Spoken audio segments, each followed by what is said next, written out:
Hi everyone, welcome back to Digital Partners. In today's video, we are going to show you how to see the country or region of any account on X. If this video is helpful, let us know in the comments, leave a like, and subscribe to our channel for more tutorials. Let's get started. X recently added a feature that lets you see the country or region an account is based in. To check it, open the X app and go to the Search tab. Type the name of the account you want to check. When it appears in the search results, tap on it to open their profile. Now tap the section where you see the joined date displayed. This will open the About This Account page.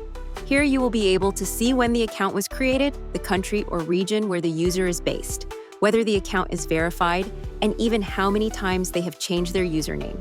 You can repeat the same steps for any other account you want to review. And that's it. Now you know how to see the country or region of an account on X. We hope this tutorial was helpful. If you have any questions, feel free to drop them in the comments. Don't forget to like, subscribe, and hit the bell so you won't miss our upcoming tutorials. Thanks for watching Digital Partners, and I'll see you in the next video. Bye.